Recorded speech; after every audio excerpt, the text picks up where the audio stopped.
வணக்கம் மக்களே, இன்னைக்கு நம்ம பார்க்க போற முக்கியமான டாபிக் கேன்சர் சீரீஸ்ல என்ன கேன்சர் அப்படின்னு பார்த்தீங்கன்னா ஈசோஃபேஜியல் கேன்சர் அப்படின்னு என்னன்னா உணவு குழாய் கேன்சர். ஸோ இந்த வீடியோவில் உணவு குழாய் கேன்சருக்கான முக்கியமான காரணங்கள் என்ன டைப்ஸ், என்ன ஸ்டேஜிங்கு, என்ன அறிகுறிகள் இருக்கும், என்ன மாதிரியான மேனிஃபெஸ்டேஷன்ஸ் இருக்கும், எப்படி அதை தடுத்து கொள்ளலாம் அப்படின்ற பல்வேறு கோணத்தில் இந்த வீடியோவில் செல்லலாம். வாங்க வீடியோவில் செல்லுவோம்.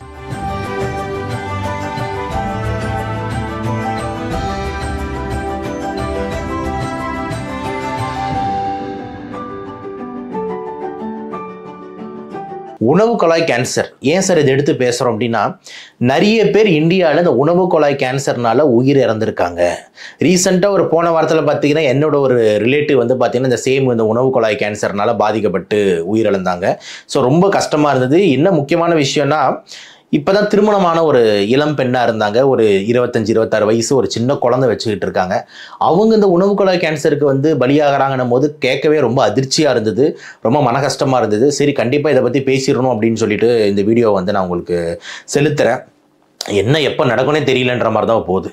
சரி, இந்த உணவு குழாய்னா முதல்ல என்ன? இதுதான் நம்ம மெடிக்கலி ஈசோஃபேகஸ்ன்னு சொல்லுவாங்க, ஃபுட் பைப் அப்படின்னு சொல்லுவாங்க. நம்ம சாப்பிட்டு முழுங்குறோம்ல அப்படின்றல, அது வந்து வயிற்றுக்கு போய் சேருதுல்ல. இந்த வயிற்றுக்கு போய் எப்படி சேருதுன்னா ஒரு டியூப் வழியா சேருது. அந்த டியூப் பேர் தான் உணவு குழாய். அதுதான் ஈசோஃபேகஸ், ஃபுட் பைப், அதாவது சாப்பாடுக்கான ஒரு பைப் அப்படின்னு சொல்லலாம். ஸோ இந்த உணவு குழாய் ஈசோஃபேகஸில் வர கேன்சர் தான் உணவு குழாய் கேன்சர். ரைட், என்ன டைப் ஆஃப் கேன்சர் சார் ஜென்ரலாக அந்த உணவு குழாயில் வருது அப்படின்ற மாதிரி பார்த்தீங்கன்னா, ஜென்ரலாக ஃபாரினில், டெவலப்டு கண்ட்ரீஸில், இந்த மாதிரி அமெரிக்கா இந்த மாதிரி சைட்லாம் அடினோ கார்சினோமான ஒரு டைப் இருக்குங்க. அதுதான் ரொம்ப காமனாக வருது. ஆனால் டெவலப்பிங் கண்ட்ரீஸில், இப்போ எக்ஸாம்பிள் இந்தியா மாதிரியோ இல்லைனா ஆஃப்ரிக்கா இந்த மாதிரி ஒரு சில புவர் கண்ட்ரீஸ்லாம் ஸ்குவாமஸ் செல் கார்சினோமா அப்படின்ற ஒரு டைப் அதிகமாக இருக்குங்க. ஸோ ரெண்டு டைப்பு, ஒன்று அடினோ, இன்னொன்று ஸ்குவாமஸ். அடினோன்றது டெவலப்டில் அதிகமாக இருக்குது. அதே மாதிரி டெவலப்பிங் கண்ட்ரீஸில் இந்த ஸ்குவாமஸ் செல் கார்சினோமான்றது அதிகமாக இருக்குது. ரைட், என்ன காரணங்கள்னால சார் இந்த உணவு குழாய் புற்றுநோய் வருது? ஃபர்ஸ்ட் ரொம்ப ரொம்ப முக்கியமான காரணம் என்னன்னா அசிடிட்டி. இது கேட்கும் போது எப்படி பயமா இருக்குல்ல, அசிடிட்டி. ஏன்னா நிறைய பேருக்கு இந்த அசிடிட்டி ப்ராப்ளம் இருக்கு. அசிடிட்டியில் எஸ்பெஷலி என்னன்னா ஜெர்டுன்னு சொல்லுவோம், கேஸ்ட்ரோ ஈசோஃபேஜியல் ரிஃப்ளெக்ஸ் டிசீஸ். அதாவது வயிற்றில் இருக்கிற ஆசிட் மேலே மேலே மேலே மேலே ரிஃப்ளெக்ஸ் ஆகுது. புளிச்ச யாப்ப மாதிரி வரும்ல, வயிற்றுல இருக்க திடீர்னு மேலே ஏறும், நெஞ்செரிச்சல் இந்த மாதிரி. இதை ரொம்ப நாளாக அன்கண்ட்ரோலாக விட்டுக்கிட்டு இருந்தோம்னா என்ன ஆகும்னா, அந்த உணவு குழாயில் இந்த ஆசிட் படக்கூடாது. ஆனால் வயிற்றில் இருக்கிற ஆசிட் மேலே போய் மேலே போய் மேலே போய் மேலே போய் பட்டு பட்டு பட்டு அந்த உணவு குழாய் புண்ணாகி பேரட்ஸ் ஈசோஃபேகஸ் மாதிரி ஃபார்ம் ஆகி அந்த புண்ணு வந்து அப்படியே கேன்சராக மாறுறதுக்கு வாய்ப்பு இருக்குது. அப்போது ஜெர்டுன்னு சொல்லக்கூடிய கேஸ்ட்ரோ ஈசோஃபேஜியல் ரிஃப்ளெக்ஸ் டிசீஸ் இந்த உணவு குழாய் கேன்சருக்கு முக்கியமான ஃபேக்டாக இருக்குன்றது பாயிண்ட் நம்பர் 1 வந்து வைக்கிறேன்.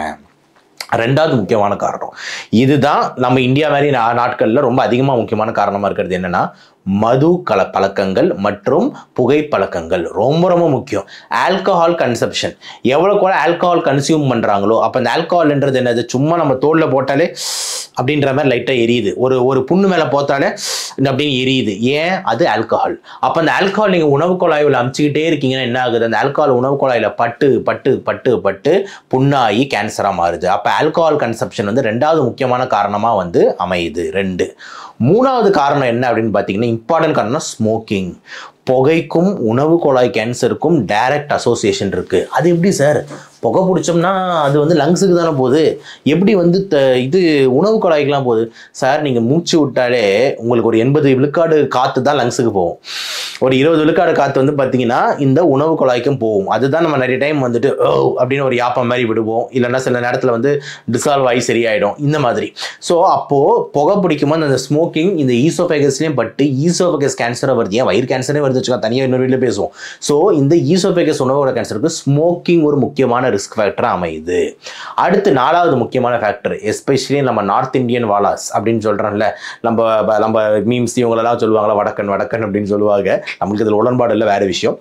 இந்த மாதிரி வந்துட்டு இவங்க வந்து பார்த்தீங்கன்னா நிறைய இந்த புகையிலை மற்றும் பான் மசாலா அதிகமாக சாப்பிட்றாங்க. இருக்காங்க. கரெக்டாக எப்போ பார்த்தாலும் பார்த்தீங்கன்னா இந்த ஜர்தா பீடி, 420 பீடா, இந்த மாதிரி எப்பவுமே இந்த புகையில சம்மந்தப்பட்ட ஒரு பான் வாயில் எப்பவுமே போட்டு அப்படின்னு இருப்பாங்க. எப்பவுமே காலைல ஆரம்பிச்சு நைட்டு வரைக்கும் வந்துட்டு அந்த பான் சாப்பிட்டுக்கிட்டே இருப்பாங்க. அப்போது அந்த வந்து பார்த்தீங்கன்னா ஃபுல் டொபாக்கோ, அதை முழுங்கி அந்த சாறு வந்து உணவு குழாயில் பட்டு திருப்பி கேன்சராக மாறுது. இந்த மாதிரி காரணங்களும் வந்து ரொம்ப இம்பார்ட்டண்ட்டாக இருக்குது. ப்ளஸ் ஒரு சில ரேர் காரணம் என்னென்னா, நம்ம நியூட்ரிஷனலாக ரொம்ப டெஃபிஷியண்ட்டாக இருக்கும், விட்டமின் சி, விட்டமின் இ மாதிரி ஆன்டி ஆக்சிடென்ட்ஸ் பெருசாக எடுக்காமல் இருக்கும். இதுவும் வந்து காரணங்கள்ல அமையலாம். ஆனால் பிரைமரி ரொம்ப இம்பார்ட்டண்ட்டான 3-4 காரணங்கள் சொல்லுங்கள் சார் இந்த உணவு குழாய் கேன்சருக்குன்னு எடுத்துக்கிட்டீங்க அப்படின்னா, கண்டிப்பாக முதல் இடத்துல இந்த அசிடிட்டி ரிஃப்ளெக்ஸ் வருது, ஸ்மோக்கிங் வருது, ஆல்கஹால் வருது, புகையில வருது. இந்த 4 தான் மெயினான காரணங்கள். ஃபேமிலி ஹிஸ்ட்ரி இருந்ததுன்னா நீங்கள் கொஞ்சம் ஜாகிரதையாக இருங்க. ஏன்னா ஃபேமிலிலேயும் உணவு குழாய் கேன்சர் தான், அப்போ நம்மளுக்கும் வர வாய்ப்பு இருக்குன்றதுனால கொஞ்சம் கேர்ஃபுல்லாக இருங்க. ரைட், நெக்ஸ்ட் என்னென்ன அறிகுறிகள் சார் இருக்கும் எனக்கு உணவு குழாய் கேன்சர்னா? என்ன அறிகுறி, எப்படி யோசிக்கணும்? ஃபர்ஸ்ட் ரொம்ப இம்பார்ட்டன்ட் விஷயம் என்னன்னா, நீங்கள் சாப்பிடும் போது நீங்கள் சாப்பிட்ற ஃபுட் எல்லாமே வந்துட்டு திருப்பி எடுத்துக்கிட்டு வரும். அப்போ உங்களுக்கு சாப்பிட பிடிக்காது. அப்போ நீங்கள் சாப்பிட்டு முழுங்குறீங்க, கொஞ்சம் நேரத்தில் அப்படின்னு வாந்தி எடுத்துடுறீங்க, இல்லைன்னா வாய் கொமட்டிக்கிட்டே இருக்கு, உங்களை சாப்பிட அலோவ் பண்ண மாட்டேன்றது. சில பேருக்கு வந்து அந்த சாப்பாடு மாட்டிக்கிறதுனால முழுங்கவே கஷ்டமா இருக்கும். சாப்பிட்டா கொஞ்சம் சாப்பிட்ருப்போம், அதுக்குள்ளேயே அடைச்ச மாதிரி இருக்கீங்களா, திருப்பி வருது, வேணாம் அப்படின்ற மாதிரி அறிகுறிகள் ஆரம்பிக்குது. சில பேர் வந்து கொஞ்சம் சீரியஸ் ஆகும்போது அப்படியே வாந்தி எடுக்கும் போது ரத்த வாந்தியாகவே எடுக்கலாம் வாய்ப்பு இருக்குது. அந்த உணவு குழாய் இந்த கேன்சர் சில நேரத்தில் புண்ணு ஏதாவது பட்டு அப்படின்ற மாதிரி வந்துட்டு ஏற்படுத்தலாம். ப்ளஸ் வந்து இந்த கான்ஸ்டியூஷனல் சிம்டம்ஸ் அப்படின்னு நான் எப்பயுமே சொல்லக்கூடிய எடை குறைவு, அதே மாதிரி பசி எடுக்காமல் இருக்கிறது, இப்படின்ற வெயிட் லாஸ் ஆஃப் அப்படைட்ன்றது கிளாசிக்கலாக ஏற்படுது. ஸோ உணவு குழாய் சார்ந்த பிரச்சனைகள் என்னென்ன அறிகுறிகள் இருக்குது? முழுங்க முடியல, நம்மளால் எதை சாப்பிட்டாலும் எடுத்துகிட்டு வருது, வாந்தி வருது, கொமட்டல் வருது, ரத்தம் வருது, இதெல்லாம் வந்து உணவு குழாய் சார்ந்த பிரச்சனைகள். எதெல்லாம் ஜென்ரல் பிரச்சனைகள்? வெயிட் குறையுது, பசி எடுக்கல. அப்போ இது எல்லாமே கிளஸ்டர் ஆகி வந்து அறிகுறிகளாக வந்து நம்மளுக்கு இந்த உணவு குழாய் கேன்சருக்கு வந்து இருக்கு. எப்படி சார் நான் கண்டுபிடிக்கிறது அப்படின்ற மாதிரி இருந்தால், நீங்கள் ஒரு ஃபேமிலி ஹிஸ்ட்ரி பாசிட்டிவோ, இல்லை நீங்கள் வந்து ஒரு ஸ்மோக்கரோ இல்லை ஒரு ஆல்கஹாலிக்கோ உங்களுக்கு இந்த மாதிரியான அறிகுறிகள் இருந்ததுன்னா கண்டிப்பாக நீங்கள் டாக்டரை போய் பார்க்கணும். அவங்க வந்து பார்த்தீங்கன்னா இதுக்கு அப்பர் ஜிஐஸ்கோப்பின்னு ஒன்று போட்டு பார்ப்பாங்க. அப்படின்னா என்னென்னா, ஒரு கேமராவை உங்கள் வாய் வழியாக வந்து இந்த உணவு குழாய்க்கு அனுப்பிச்சு அந்த கேமரா போய் தேடும் என்னடா பிரச்சனை அப்படின்ட்டு. அந்த கேமரா போய் தேடும் போது அப்போ தெரியும், என்னடா இந்த இடத்துல ஏதோ ஒரு வளர்ச்சி மாதிரி இருக்குது, ஒரு காலிஃப்ளவர் மாதிரி இருக்குது, ஏதோ வறந்துருக்கு, ஏதோ புண்ணாயிருக்கேன்னு சொல்லிட்டு அப்போ டாக்டர் அந்த இடத்துல ஒரு பயாப்சி எடுப்பார்.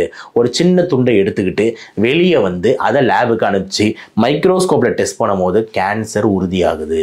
இது ஸ்குவாமஸ் செல்லா, அடினோவா அப்படின்றது உறுதியாகுது. அப்போ இன்வெஸ்டிகேஷன் ஆஃப் சாய்ஸ் என்ன மெயின் டெஸ்ட் எடுப்பாங்கன்னா, கண்டிப்பா கேமரா விட்டு பயாப்சி பண்றது தான் இன்வெஸ்டிகேஷன்.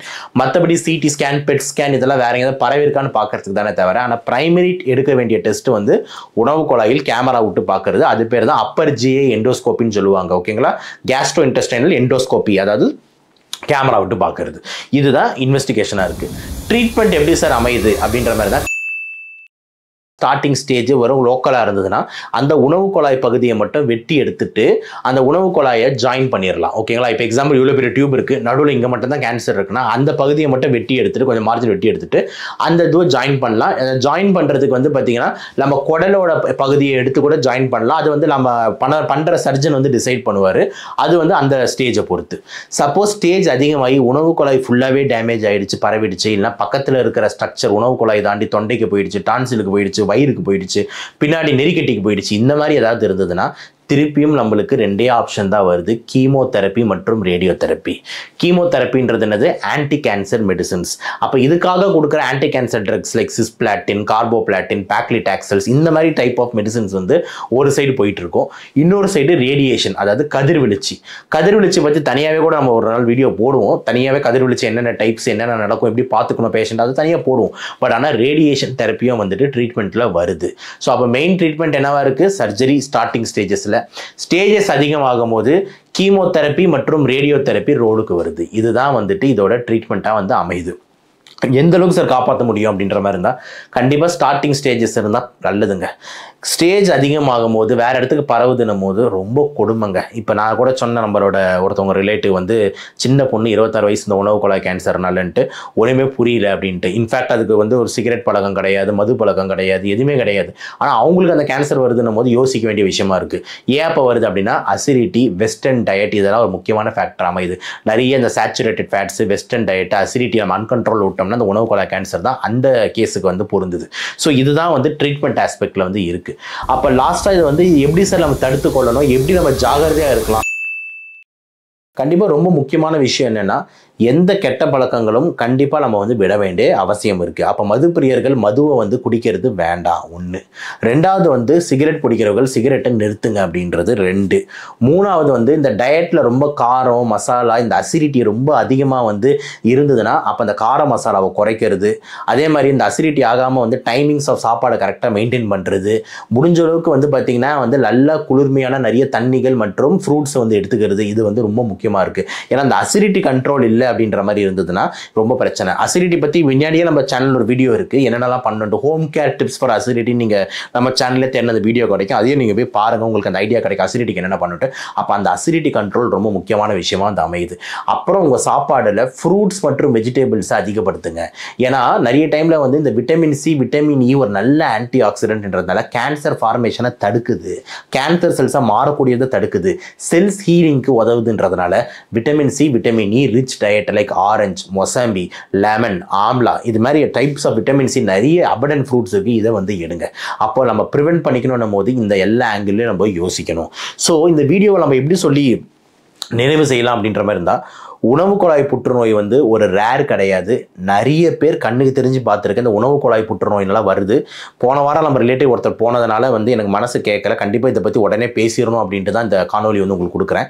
இந்த உணவு குழாய் புற்றுநோய்க்கு முக்கியமான காரணங்கள்னு நான் சம்மப் பண்ணணும்னா நான் 3 சொல்கிறேன். கண்டிப்பாக வந்து இந்த அசிடிட்டி, சிகரெட்டு, ஸ்மோக்கிங் மற்றும் பான் மசாலா. அப்போது இதோட அறிகுறிகள் முழுங்கிறதுக்கு கஷ்டம், ரத்த வாந்தி, இது பண்ணுற இந்த வெயிட் குறையுது, பசி எடுக்கல, இந்த மாதிரி அறிகுறிகள் வருது.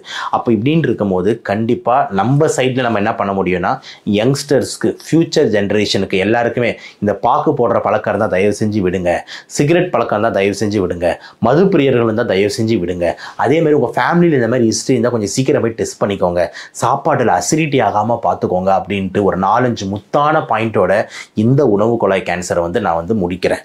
ஸோ இந்த வீடியோ உங்களுக்கு ரொம்ப யூஸ்ஃபுல்லாக இருக்கும்னு நம்புகிறேன். இந்த மாதிரி பல்வேறு கேன்சர் சீரிஸ் வீடியோஸ் வந்து நம்ம சேனலில் இருக்குது. வேறு எங்கேயுமே கிடைக்காத வீடியோஸ்லாம் வந்து பாயிண்ட்ஸ் எல்லாம் மக்களுக்கு ரொம்ப தெளிவாக புரிகிற விதத்தில் நான் முடிஞ்ச அளவுக்கு கொடுத்துக்கிட்டு இருக்கேன். தயவு செஞ்சு இந்த வீடியோக்கெல்லாம் வந்து ஆதரவு தருங்கள். மக்கள்கிட்ட நிறைய இந்த மாதிரி நாலேஜ் பரப்புங்க.